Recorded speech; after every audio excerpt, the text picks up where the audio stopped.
Hi, my name is Janice Johnston, and I am the Transition Age Youth Liaison with the Department for Behavioral Health, Developmental, and Intellectual Disabilities.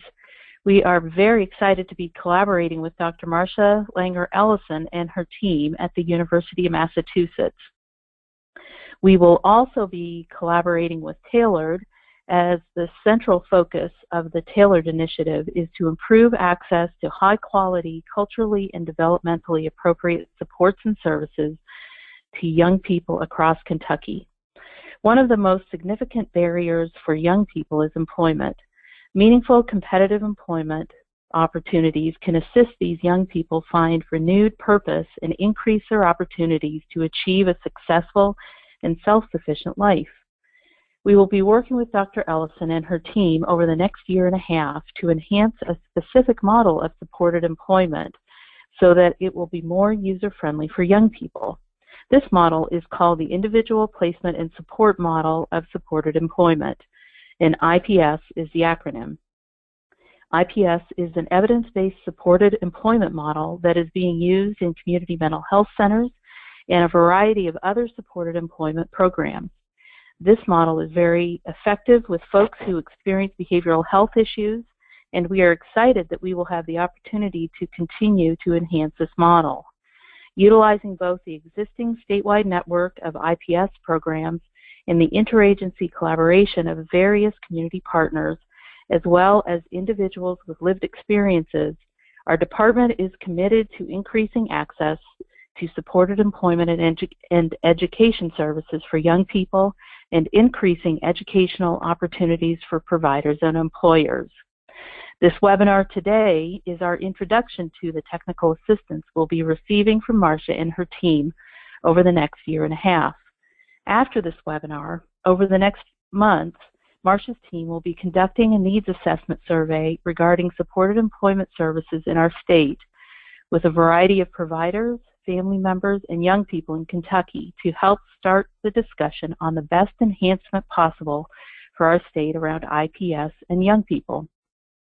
Then, on November 14th and 15th at the Four Points Sheridan in Lexington, Marcia and her team will meet with IPS programs, voc rehab, family members, young people, other mental health programs, and interested community partners in order to engage folks in a discussion about supported employment and education services, or specifically career services geared towards young people, and work through specific things that need to happen to enhance IPS for this population. Registration information for this fall forum will be coming in the next couple of weeks. In the spring of 2017, we will then have another face-to-face meeting with Marcia and her team as a follow-up to the fall meeting, as well as establish a community of practice and receive ongoing technical assistance with the University of Massachusetts over the next year. We will also have a specialized training in the spring of 2017 regarding delivering career services for young people. This training will be provided by Michelle Mullen, an expert in the field of supported education and an associate professor at Rutgers University. So, without further ado, I will turn it over to Dr. Marcia Ellison. Thank you so much, Dr. Ellison. Okay. Hi, guys. I guess you can see me now, and thank you very much, Janice, for inviting us to work with the state of Kentucky on developing career services for young people with serious mental health conditions. I am there's my slide about who I am. I'm an associate professor of psychiatry at the University of Massachusetts Medical School, but more importantly, the deputy director of the Transitions Research and Training Center. Transitions RTC is housed within the Systems and Psychosocial Advances Research Center here at UMass. I'm also a health research scientist at the ENRM Veterans Hospital in Bedford, Mass. We are very grateful to work with Janice and Kentucky because of our mission, which is here on this page. The Learning and Working Center at Transitions RTC is a national effort that aims to improve the supports of youth and young adults ages 14 through 30. to help them successfully complete their schooling and training and move into rewarding work lives. The heart of what we do are to evaluate and develop and disseminate information about proper supports for career development for young people. And so we are happy to engage with Kentucky, and we've been doing this with other states as well, to develop a system of supports that allow young people to transition from their secondary settings into appropriate post-secondary settings. The information that I'm going to provide in this webinar is funded by 2 research grants that I want to mention, and 2 funding bodies.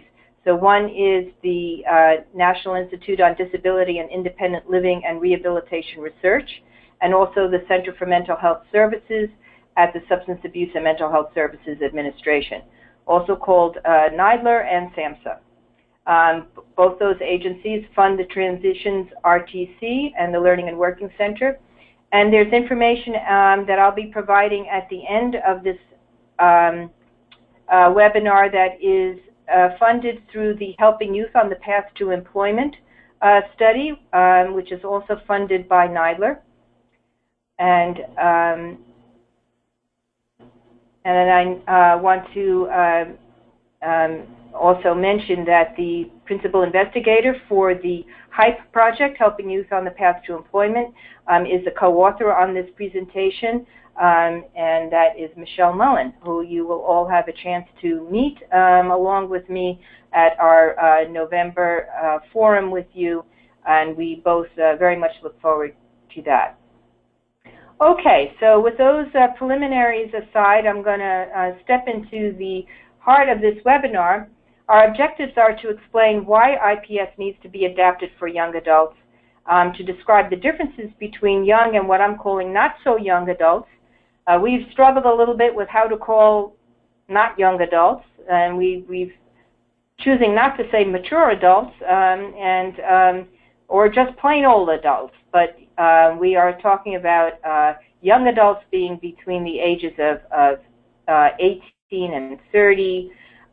Some go to 25. Our mission goes to 30, and those who are older than 30 and who we no longer consider to be transitioning and have fully matured as an adult. And so those are the not young adults. We will describe how IPS needs to be adapted and why career development is the needed adaptation for IPS. I will describe what career development is and then explicate career development according to research that we've done through the Helping Youth on the Path to Employment project. So I hope to accomplish that with you today. So our first question is, does IPS need to be adapted for young adults? As those of you who are IPS providers or researchers may know that the majority of research and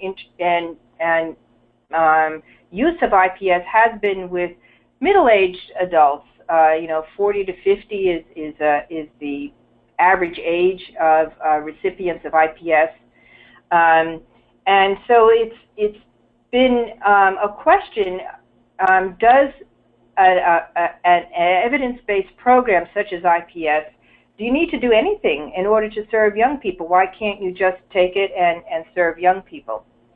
So the answer to that question is because there are important differences between young and not young adults. And here's some of the pictures that you may easily recognize if you are not a young adult, as I am, that these don't look like your peers, and they are doing things and involved in activities that may that are not the same as a mature adult. So I'm going to explain what some of those differences are. We're going to discuss a variety of these right now: developmental changes on every front, the prevalence of substance use and youth culture, the lack of experience or independent living skills among young people, and the fact that they are really launching their adult life, and those are unique tasks for young adults. Those are early work experiences, secondary education completion, and post-secondary education. And those are not tasks of mature adults. Hopefully those are things that have been accomplished during young adult years. So I'm going to explain a little bit more about these differences and why those differences add up to young adults being a unique population, indicating that interventions built and basically tested with mature adults can't be simply wholesale applied to young adults. So the first thing it has to do with the developmental change on every front. So those of you who can think back to being a young adult, and those of you who are young adults on the webinar right now, will recognize that as you are moving through later adolescence and early young adulthood, you are struggling with many things at the same time. There is identity formation. Who am I? What are my values? Where do I fit in culturally, socially? How do I understand my own strengths and weaknesses, and how do I identify myself as an individual to the social world?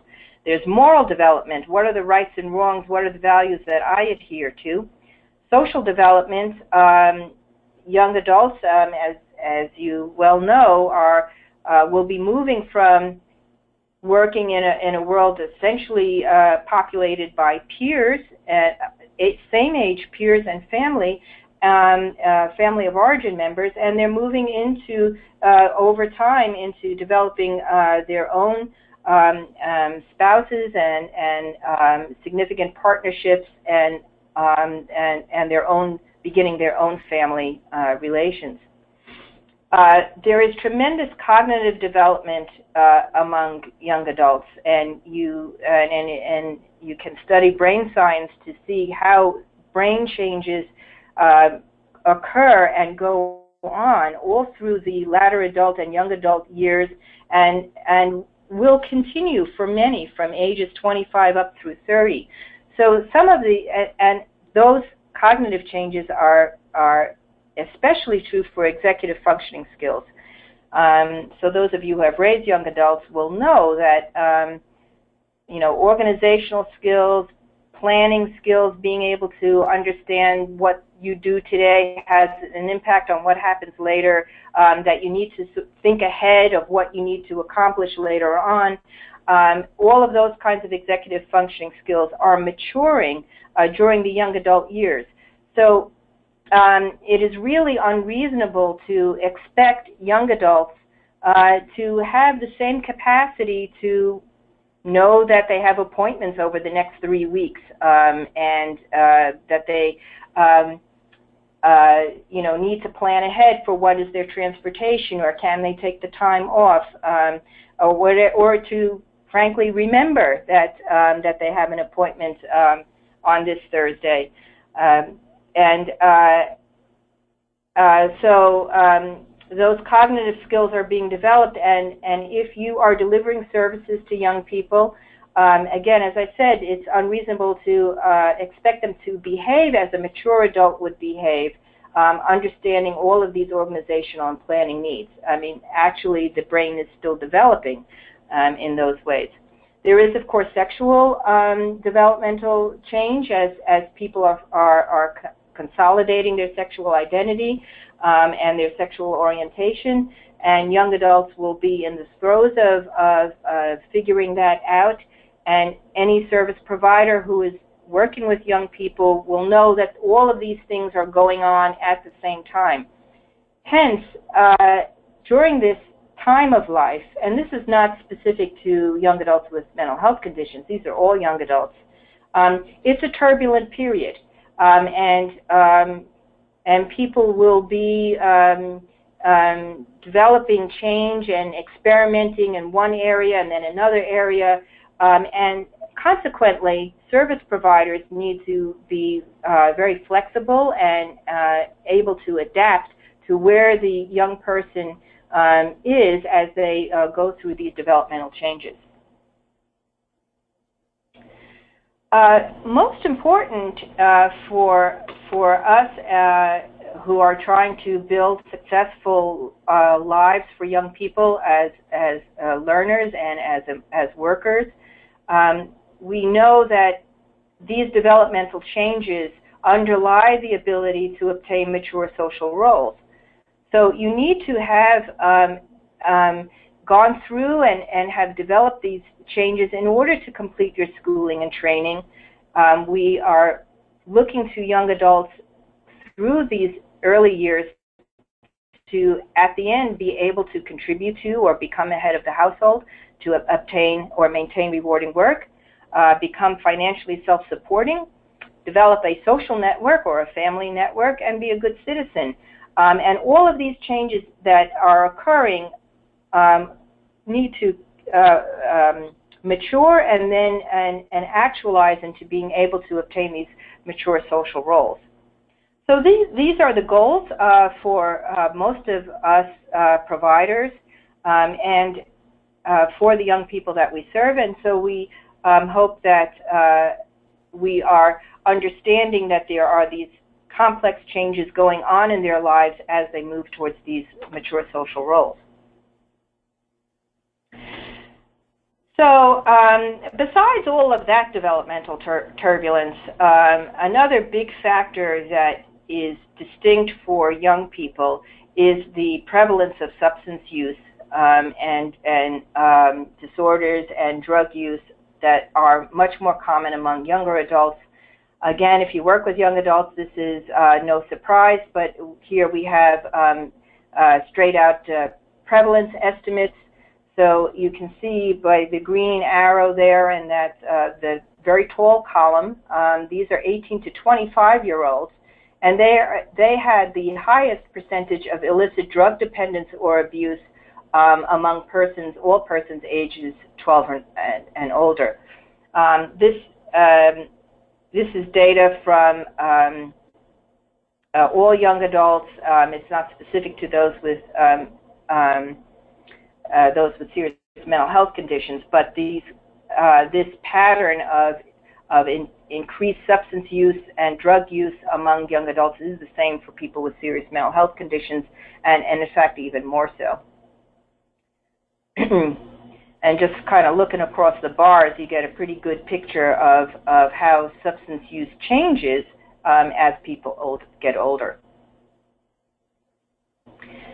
So this is again data from SAMHSA among young adults ages 18 to 25, and this is for those with a serious mental illness. 48% report past year illicit substance use. So that's nearly half. And then 36% meet criteria for a substance use disorder, so over 1/3. So these are the data that support the knowledge that young people with mental health conditions have a particularly difficulty with substance use. So again, this is to underscore the point that if you are delivering employment services like IPS, there are differences in serving young people, and so the design of your services has to take those differences into account. And finally, one more little piece of data to hammer the nail home about why young people are different, young adults are different from other age groups.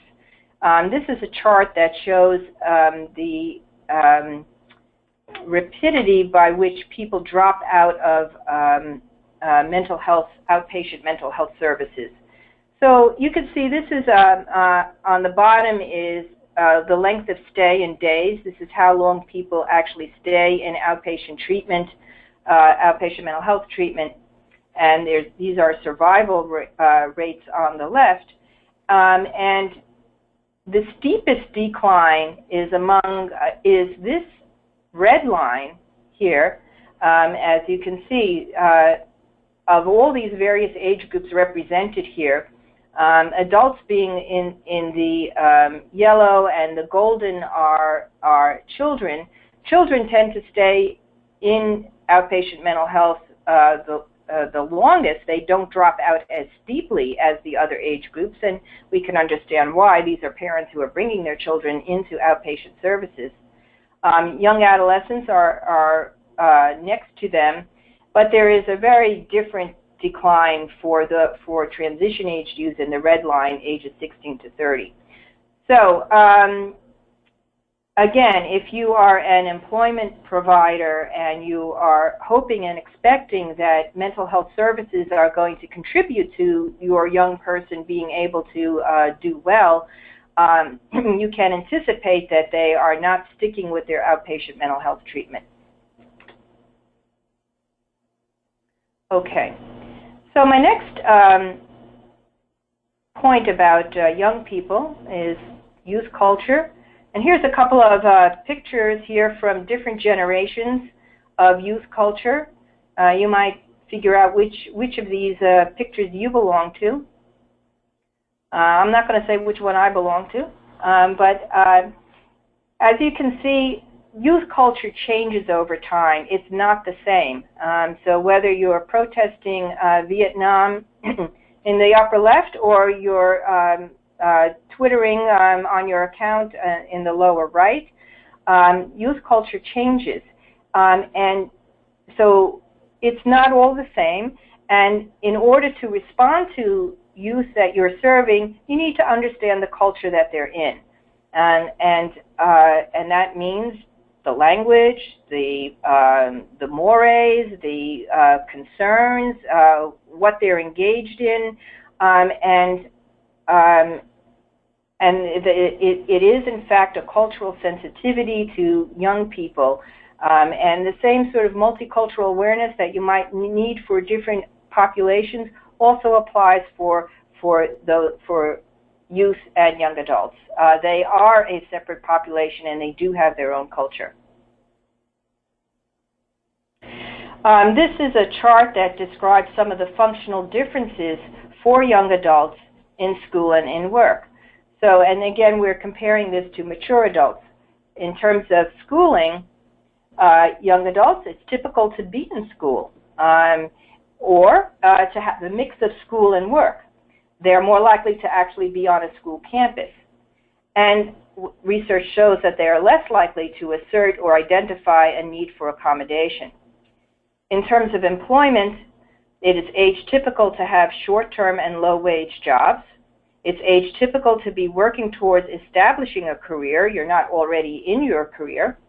And similarly, it's atypical to have volunteer work, apprenticeships, or internships.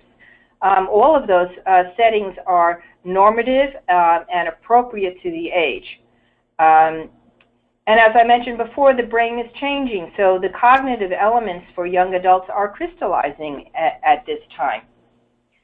And the point about all of this is that if you are designing services for young people, you need to understand where they are. And so they tend to be in school, or they tend to be in short-term and low-wage jobs. Those are not bad things. Those are typical things. And so an appropriately designed service will accommodate those and not consider that poor outcomes. Those are acceptable outcomes for that age group. So given this picture of how young people are different from mature people, and understanding that IPS has been developed and tested primarily for mature adults, what does IPS need? How does it need to be adapted if you're going to deliver it to young people? So I'm going to describe fundamentally a career focus for IPS. This is, again, coming from the Helping Youth on the Path to Employment study that I am a co-investigator with Michelle Mullen. and we're taking the approach of IPS tends to be very specific about job placement, employment. That's the goal, and we're saying that that the goal is a career focus. So what do we mean by a career focus? So career development means that we're focusing on developing human capital. Human capital is the engine by which people can obtain financial self-sufficiency.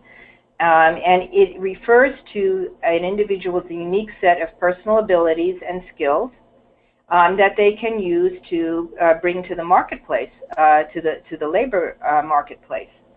And those personal abilities and skills are derived from higher education, from advanced training, and special skill development. And typically, these human capital abilities and skills are gained through both employment and education. And as I said, it's associated, human capital is associated with both increased labor participation and with earnings over time. So if we're speaking about careers, we are talking about developing higher education, advanced training, and special skills. So this is a quote from a young person. We in the HYPE project, we have been interviewing a number of young people about their career development and what they went through in terms of establishing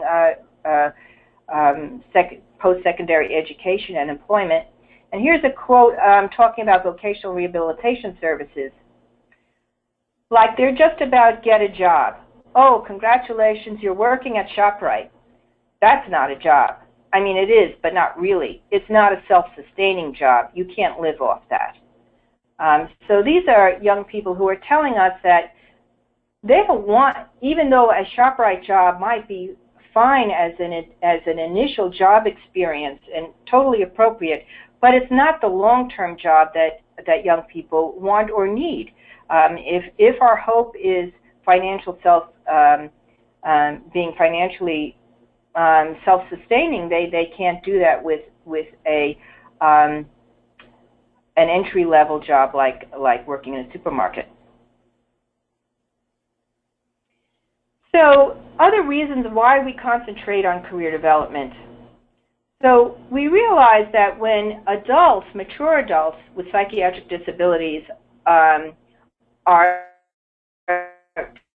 trying in there, coming with these various liabilities. First of all, they're older. They don't have a history of work experience to put on their resume and to build off of. They tend to have poor social networks.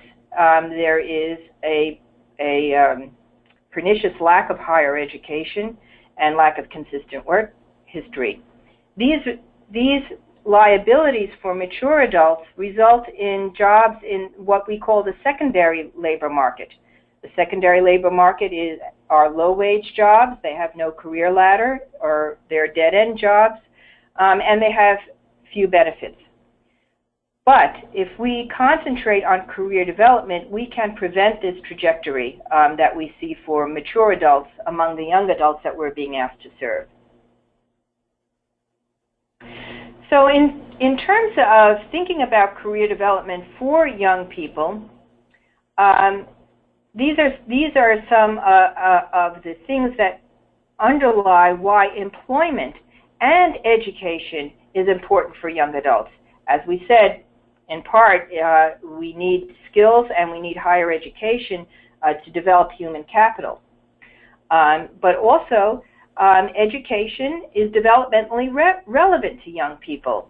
Many young people understand that they will be best suited to complete their high school, and if you ask them would they like to go to college, they would like to go to college. They may feel that they can't, or they can't afford it, or they won't do well, but they would aspire to college. Also, employment and education is often pursued in tandem. Especially for this population, we often see that young people are working part-time and going to school. Going to school is critical to vocational maturity. We hear that if young people succeed in post-secondary education, they have developed some self-confidence. If I can do school, I can do work. In some ways, work can be easier than writing papers for professors. So employment is important to that kind of vocational self-confidence. Education enhances resiliency and knowledge of oneself. And as I said, if you have an absence in either of these domains of employment or education, then there are long-term implications for developing human capital. So you want to see both employment and education, higher education, being encouraged in young people.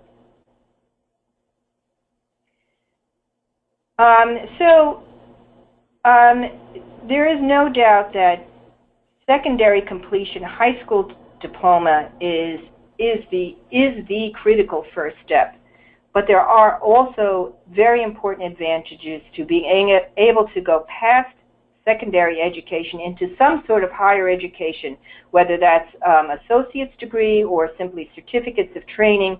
Any of those can contribute to these kinds of outcomes: being more competitive in seeking employment, having increased options in the workforce, a greater opportunity for jobs, higher wages and earnings, being able to apply for primary labor market jobs. And those labor market jobs in the primary market can provide informal accommodations and typically better benefits. There's career mobility, increased socialization, and also having higher education gives one a prestigious and normalizing social role. Okay, so I've just described to you the reasons why IPS needs to be adapted and why it's important to have a career development focus in the services you deliver. And so now what I'm going to do is describe to you innovative practices that we have uncovered in a research project that are being practiced right now by agencies across the U.S. Who are delivering career development services to young people. So this is a project, the Survey of Innovative Practices, out of the HYPE project. My co-authors are Sloan Huckabee and Rachel Stone. And I'm going to present to you findings from this survey. Just briefly, the methods of this survey: we developed a snowball sampling of nominations of programs that were not simply developing delivering career services, but were innovative and had reputations for developing exemplary career services for young people. So we developed this snowball sampling list. And then from that list, we first conducted an internet survey to ask people about their services and get basic information about their programs. We followed up with semi-structured telephone interviews with administrators. These interviews were audio transcribed, and then we did qualitative analysis of the transcripts using open-coded techniques. There was the three-person team that I mentioned, and we developed consensus on first-order and second-order constructs from those interviews. And then we had a whole bunch of codes. For those of you familiar with qualitative coding, you wind up with a list of all kinds of things that were mentioned by people. And we chose to categorize those codes into the Kohler taxonomy. I'll show that to you in a minute. And we also then conducted inter-rater reliability testing of our open codes, and we had very high inter-rater reliability, so that allowed us to individually then code the 31 transcripts of interviews that we had. Okay, so as I mentioned, taxonomy that we use to begin to categorize the information that we received, we borrowed from TAYLRD. This is a taxonomy of transition planning that was developed through the University of Michigan and is available through the National Technical Assistance Center for Transition Planning, INTACT. And I have a reference at the end that you can see. But what TAYLRD developed as 5 categories for transition planning worked very well for the information that we received on innovative practices. And these 5 are young adult focused planning in the green circle. So what we heard back from 31 programs who are delivering innovative career services is that you had to do a fairly systematic planning effort with young adults. They needed to think about what their goals were, how they wanted to get there, and what strategies and services they needed to do that. And many people used systematic planning efforts and assessment techniques. I'm going to go down this way to this purple circle. The other things that the programs were doing they were developing skills among the young adults. These were direct skill training. We saw, and we'll describe that a bit later on in this webinar. The programs also described in some detail the interagency collaboration that they were doing. So young people were and could be involved with many agencies that are charged with delivering appropriate services. And the agencies were reaching out to them. I'll describe that too.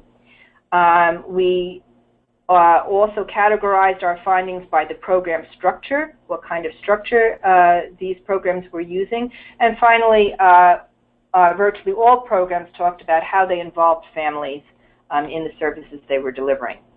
So I'm going to describe some of these in some detail.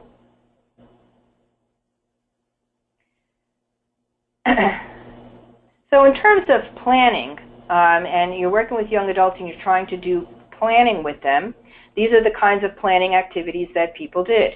First of all, how are you going to complete a secondary school, and especially participate in the transition planning if they are in special education services.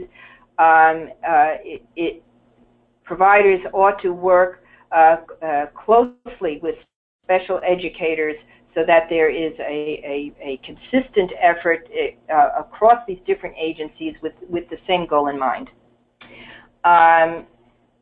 Career planning also involved developing work experiences and internships during high school. These are building blocks for later employment experiences. Research shows that best outcomes for employment for young people with mental health conditions are predicted by having these work experiences early on in high school. There was, of course, a good bit of post-secondary career planning. You want to be very thoughtful about what school you're going to go to, what program you want to apply to. It's heartbreaking when people launch into post-secondary education and then find that this is not working for them and is not suitable for them, and they drop out and wind up with student debt. So post-secondary education planning needs to also think about financial aid, where you're going to get your money from. Many young people come in having attempted school and having dropped out, and now they have loans and student loan default status, and those need to be cleared up before the student can get new loans or go back to school. And you do want to align your school and major planning with their career goals. So this is one thing that the programs were doing. Some of these planning attributes, this is what we heard again from the programs. What's important when you're developing plans with young people? First of all, you want to have a functional orientation. That goes without saying. If you're developing career services, you are concerning yourself with these kinds of social role functions. So we're not concerning ourselves with symptom reduction or cure or mental health services per se, but rather the individual comes to you and says, I want to work, I want to go to school, I want to complete school, or they may have independent living goals. I want to get my own apartment. I want to get a pet. I want to learn how to cook. I want to manage my budget. Those kinds of things. And so services for young people need to be functionally oriented. And that's how young people will respond and relate best. Person beyond a diagnosis means that young people want to be seen. This is not specific to young people, but especially for them, they are even more sensitive to stigmatization and want to be seen as the person, not as the schizophrenic or the bipolar or somebody with trauma. So rather it is as a person and their goals for functioning well as a mature adult. These planning programs these plans were individualized, they were participant goal-driven, and they were strengths-based.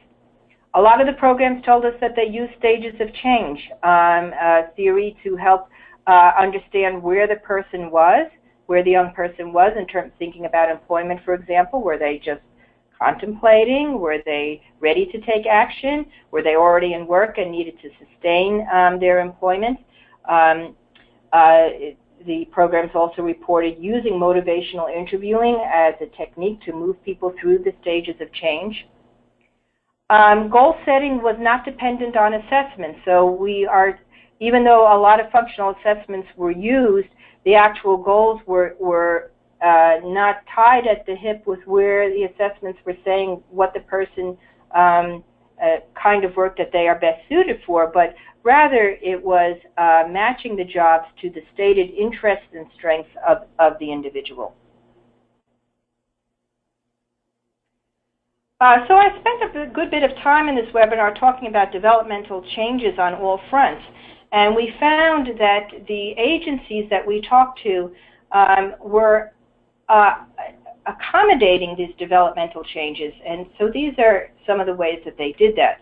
First of all, this is a list of the services that were offered by any single agency that was also delivering career services or career counseling. They were also delivering mental health services or linking and brokering mental health services. They were linking with vocational rehabilitation or they were sitting in vocational rehabilitation systems. They delivered educational support, advocacy, peer support was being used by many programs. People also delivered job placement. The colors on these are not matching very well, but substance abuse counseling was also being delivered by many programs.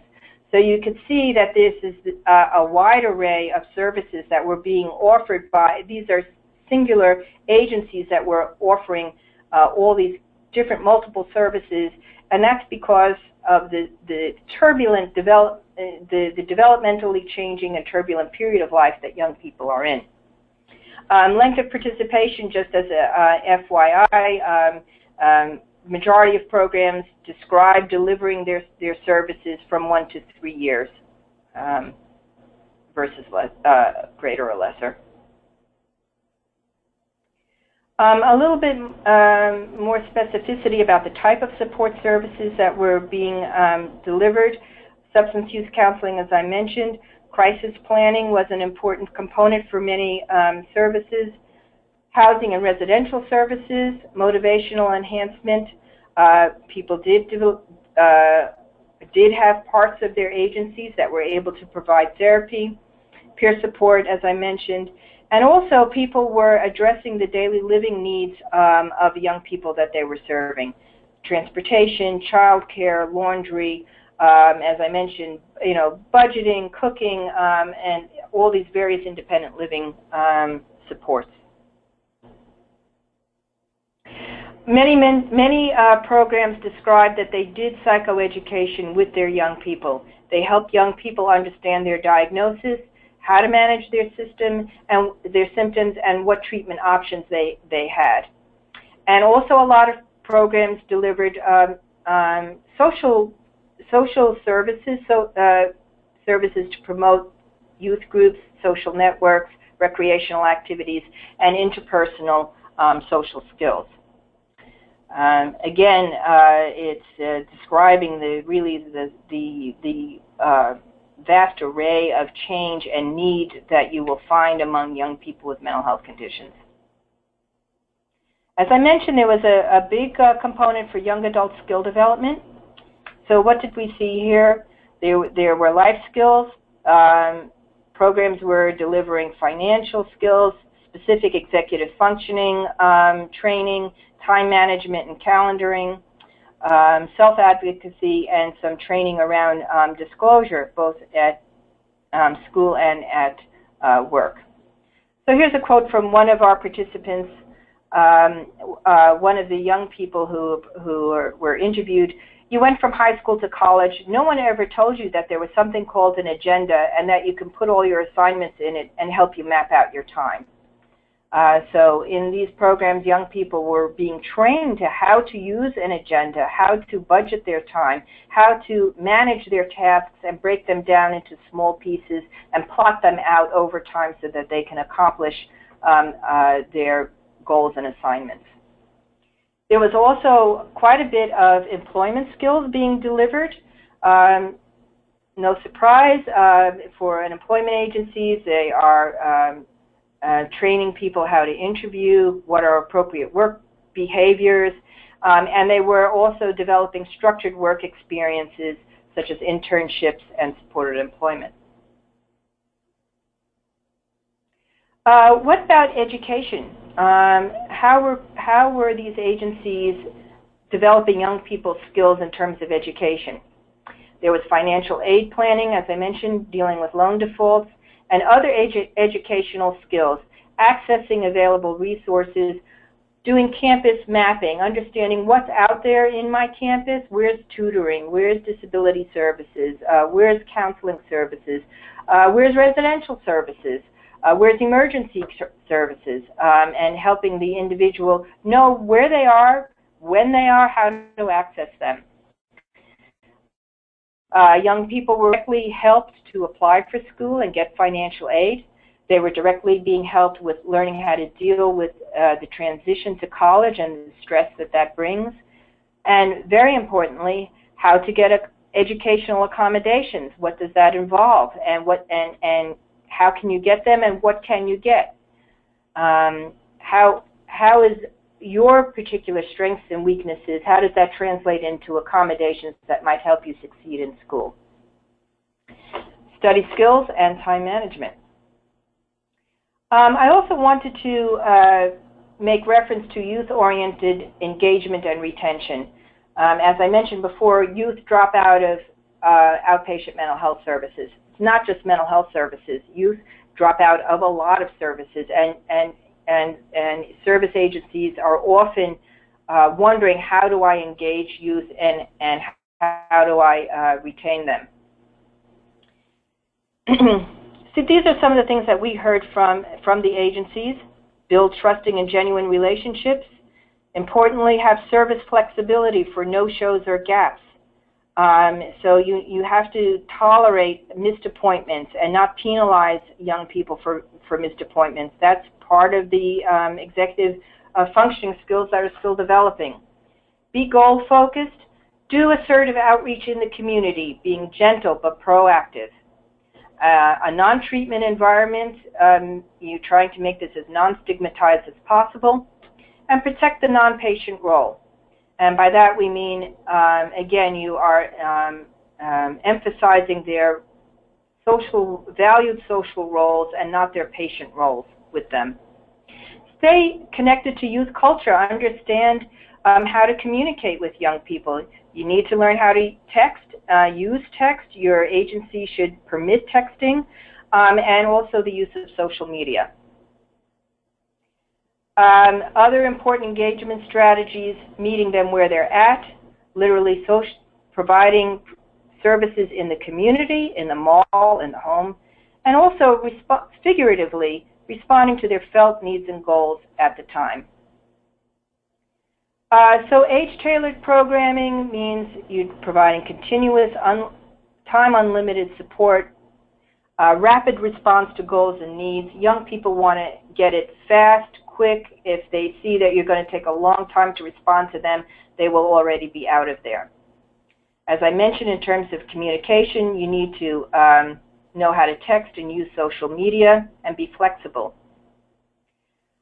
Quickly, as we are nearing the end of the hour, I'm going to make reference to family involvement. As one program said to us, I would really emphasize again, you have to work with families. There's no way to do this work without working with families. They need psychoeducation about their young person. They need help with understanding benefits and getting health insurance for their young person. And finally, in terms of interagency collaboration, as I mentioned, the agencies we spoke to connected with chambers of commerce, with employers, with police, with social services. You need to consider all possible resources for your young person. Campus disability and counseling services are critical. And of course, vocational rehabilitation, especially now with the new WIOA legislation, can be a key resource for young people to get employment supports and help with training and education and tuition costs. Okay, so I've actually wrapped this up right now.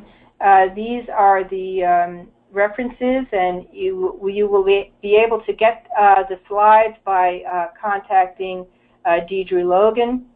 And also, we will be posting these slides on our Learning and Working Center website. You can see our website right there. I want to urge you and encourage you to come visit us. Come visit our website. We have tons of materials, webinars like these, but also tip sheets and briefs that you can use with your young person that you're serving on a variety of topics like vocational rehabilitation, IEPs, educational accommodations, how to apply for a job, how to keep a job. We have all sorts of things that were reviewed and tested by young people, and we affirm their relevance to the young people that you're serving. Our YouTube channel is there. Please visit Come Back TV, our YouTube series for young people. We really mainly look forward to working with you in Kentucky. We really see this as a partnership over the next year where we can bring these learnings that we've had and work with you as you are developing your own services and finding your way through working with young people. With that, myself and Rachel Stone and Michelle Mullen will be in Lexington on November 14th and 15th. Janice can certainly help you with joining us there, and we look forward to that. So I think that's it. We are not having a question and answer period right now on this webinar. As I said, you can email us, but we are encouraging you to come and see us and interact with us over the next year as we work with you in Kentucky. So thanks again, Dr. Ellison, for a great webinar.